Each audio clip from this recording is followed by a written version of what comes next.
We've been waiting quite a while for Mythic's Warhammer Online. Yeah, did you like that? I know. It was kind of embarrassing. And now that its release is fast approaching, we're eager to hear how things are coming together. Guys, let's get right into it. Steve, you're back. Yes, welcome back. Thank you very much. It's great to be here as always, and great to be sitting down with two friends, Jeff and Paul. We are friends. And talk about embarrassing. I'm sure this is going to go in that direction. Why don't you guys tell us a little bit about what's going on with Warhammer Online? Wow, I don't know if there's a little bit to tell. There's a whole bunch to tell. So we're in the home stretch. We're on the sprint to the finish line for completion of the game. Planning your vacations already? It's only the start, sadly. Right. You know, 2.5 years of development, 3 years of development, and then 10 years of glory after we launch the game. Right, Paul? Too right. Yeah. The best bit about it is that we're slowly but surely being proved that we're not liars, which has been great, because these games take so long to make. And 2 years, 2006? 2.5 years. We were at E3, and we told people about this battle-armored squig, which is this little goblin, little thing with little ears, and he throws a mushroom, and it turns into this big meatball with teeth, and it runs around like a demented, vicious kangaroo, and then it turns around and it eats the little goblin, and the goblin's inside, and he grabs the giblets, and he drives it around like an organic tank. And that was the most amazing sentence ever. And like an organic tank. Oh Just my let him gosh. go. And it's in the game. And it's in the game. You can do it. It's there. We're People not liars. said, I don't believe you, Paul Barnett. He's You're a liar.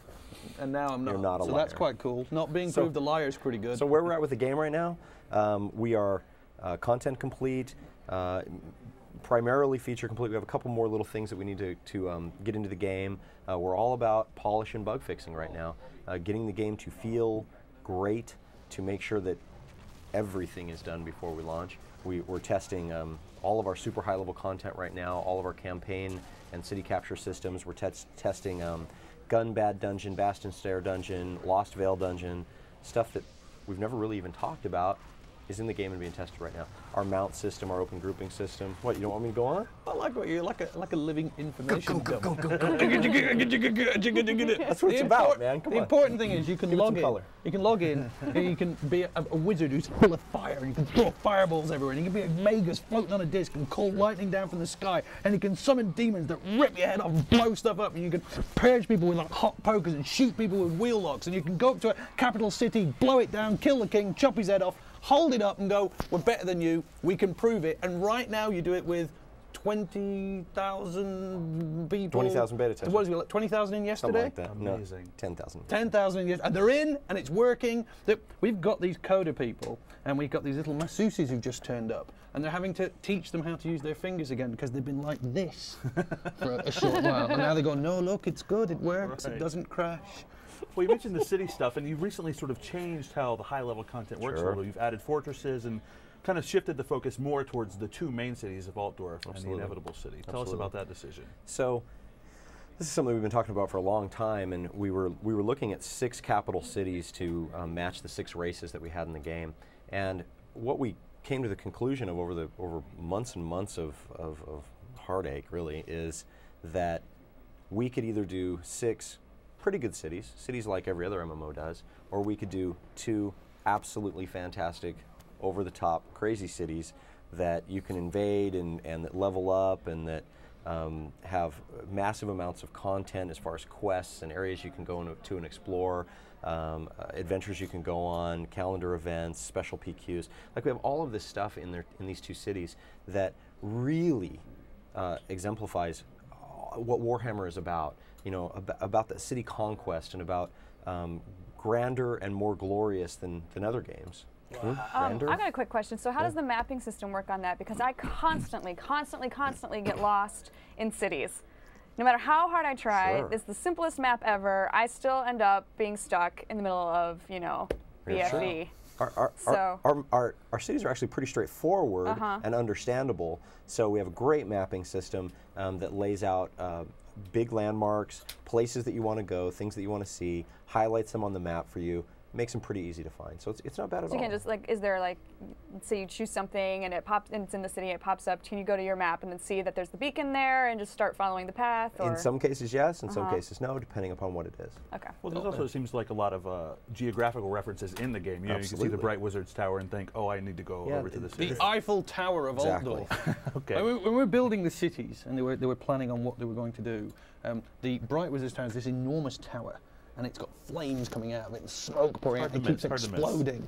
Right? And they weren't going to build it. Well, they weren't going to build it. It was going to be too expensive. And so what I did is I went out and I got some shoe boxes and I got some toilet paper, and I laid it out in the office, put some shoe boxes down and some toilet paper, and then I built this cardboard cutout of the Eiffel Tower and stuck it down. And I called them in and I said, "What city is this?" And they looked at it and they went, it's Paris." I said, "How do you know that?" And they said, "Well, it's got a big Eiffel Tower." And then I just turned the Eiffel Tower around. I said, "And that's why we're building the College of Magic." It's true. And then you went up to him and said, "Pwned," and then you walked away. Well, what happened and is, they started crying. What happened is, good people went to Jeff and they said, "Paul has a lot of toilet paper in his office." We think he's crazy. I think he's crazy. We need to use it, and we'd like it back. So with cities, the important thing with cities is they have something to do. And our main thing with our cities, when we were having 6 of them, is we're going to burn them to the ground. But the thing about burning cities to the ground is that if it happens all the time, it gets a bit dull. So our cities are actually not burning to the ground for quite a long time. And then we went, well, if they're not going to burn to the ground, what are they? We better have hundreds of quests, That's right. enormous demons, dragons that attack, dungeons you can go and invade in, things you can do that's exciting and dramatic. And then we need to have the map. The map looks like a big scroll. Old scroll. It has the hand-drawn pictures on it. And then when you get a quest and it says something like, "Go and kill the witch hunter," it'll actually say, "He's over here somewhere." And then on the game, there's like a little map in the corner, and it basically tells you where to go. It's over there somewhere. Over there is where you need to go. We don't want to tell you exactly where to go. We want to give you a feeling for it. A bit like when you meet someone and say, "Excuse me, where's that restaurant?" And they go, "It's down there somewhere, about 3 blocks." You know, just enough for you to go, "Bit dangerous here." We don't spoil all the fun, but you know. So that's how you do it. You should have a great time. If you don't, write to him. Well, you told me he's the handsome one, so that should be writing to you. Paul, you're killing Can me. you say hi? I did it. Not right now. Well, the game is very heavily focused on RVR combat, but I'm course. sort of an antisocial person, so I don't like to play with other people. You too? Me too. Oh, absolutely, yeah. I hate can't grouping stand them. and all that stuff. I They're the hate worst. that. But you guys have this interesting dynamic for public quests and open grouping, so that players who really don't like other people can still get the benefits of cooperative play. How's that work? So our game is really designed to be as solo-friendly as we can possibly make it. So no matter what you're doing in the game, we try to give you opportunities to either do it alone or do it with other people without actually being in a group. Or if you want to be in a group, make it so easy to join a group that it's not about looking for group and trying to find somebody and people pushing you off. It's about ease of access to anything you want to do. So we have things like our open grouping system where when you make a group in our game, it's an open group. And we have a tool that you can look in, and it basically says, look, here's all the groups in your area. Here's the things they're doing, and it automatically does all of this for you. And you can simply click the join button, and you'll be in the group with them immediately. You have little arrows around your feet that kind of point out your group members. You can open your map, you can see them on your maps, you can get to them really easily. So it makes accessibility to grouping very easy. It's something that we find in beta right now that the players are just like, man, why doesn't everybody do this? What I like about you is that when you talk about the game, you always focus on mechanics, and you always talk about it, whereas I always talk about how much you love it. The emotional side of it. So from my view, it's this, right? My kids, Callum, Maya, they're lovely, but they cause me trouble. They're always crying. They need to have a bath. They have to go to bed. And I work hard, and I bang my toe when I come in. And my boss hates me at times. Jeff hits me. No, and I don't have time. I don't have time to go and find 35 other people who I like to go and do something cool. So what I want to do is I want to log into the game and go, I've got half an hour, I've got to bath them in half an hour. Right, I want to go into this world, I want to find other people quickly. And you know what I want to do? I want to load up that enormous cannon, fire it over the top of it, smash down half a mountain range, kill that guy, and then and then for it to roll some magic numbers and go, oh, you're going to win something, you're going to win something, you're going to win something. You might actually be able to do in our game. You can do that. Well, you guys definitely won me over with this possibility because I love to lone wolf it, and I hate grouping, and you might have just made a transition, a new fan. You might have made a new fan. If it's a new fan, what's a new fan of? Your game. What? Sorry, like that. Oh. No, that's wow. Totally fine. I expected you fully to take control of this when you came on today. Well, what about the public quest? There's a way for players to cooperate without even buying into the group system, right? Of course.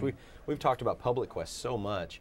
You know, the public quest system is something that truly is unique to our game, where simply by entering an area of the game world, you can automatically start participating, solo or in a group, in these public quests that tell a story of the area that you're in. They're multi-stage, so as you're doing these public quests together with everybody else who's there, they're wrapping us up. It's okay. Hairy sacks of magic. Get to there, baby. Go ahead. Hairy sacks of magic. So you do these things, cinematic moments. Wait, did you say Harry? Hairy sacks of magic. Harry sacks of magic. Coloured sacks of magic. Bear with me. You do these cinematic moments, giants die, mountains crash, dragons fight. At the end of it, because we've all been doing it, it then rolls some magic numbers, decides which of us was best, and the winner gets a hairy sack of magic. Let's say it's Jeff. Let's say it's a green hairy sack of magic. If it's me, it'll be a gold one. A gold one. He then opens it up, and inside is a collection of things that he can use, definitely, just for him, because he's special. Who else is special? Quick. You're special. No. Quick. My wife and my kids are special. Good. Hi, everybody. Nice. Like that? So they're hairy sacks of magic, PQs. They're great. They'll be copied by everyone. Why? Because they're awesome. Yeah, Well, I have it's such true. a joke that I want to say out loud right Can't now, do but it. I can't. I won't. I won't. I'll okay behave. with me. Anything, you guys? We got like really quick 1-2 minute wrap up. Yeah, what's next? I mean, you guys are almost to release. We're going to be showing off. I'm just Give going us to count. I'm just going to exclusives. count things I'm down. trying to pimp those out today. I'm just going to count things down. We're going to show off our mounts. Nobody's seen our mounts yet. They're absolutely fantastic. We haven't really talked a lot about our open grouping system. Awesome. And then polish the UI, polish of the game. People come to the website, sign up for the beta. We've got 800,000 people signed up. Amazing. There's still room left. Sign up, get in early, have a play with the game, give us feedback, see what the war is going to be like. War comes to Europe. That happens soon. We're in Leipzig. We're going to be there. It's true. It gets In more 4 weeks. polished, faster, better, cooler. I want to be on beta. Okay. Jeff, can you make that happen? Can you make this happen? Absolutely. Awesome. Steve, Awesome. Are you in beta? And it's beta in Europe. That's how we pronounce it. beta? No, I don't know. Beta. Beta. Beta? Yeah, You said tomato. It's I all say I good. hate Whichever. I tomatoes. want to be It's all in good. it. Can we do more Warhammer? Okay, can we do a Warhammer quickly? All right, 1, 2, 3. Love you, Rain. Awesome. Thank you so much, guys. And also a special thanks to everyone at home for watching. That concludes all of our Livewire coverage for E3 2008. We appreciate all the developers and publishers that came in to show off their games, and we hope to be back next year to bring you all of the game's biggest titles. In case you missed any of our other coverage, be sure to check out our video archives where you'll find all of the Livewire game demos as well as the press briefings. Almost lost my voice there for a second. And guys, we're out. See you next time. Woo! E3 2008, baby!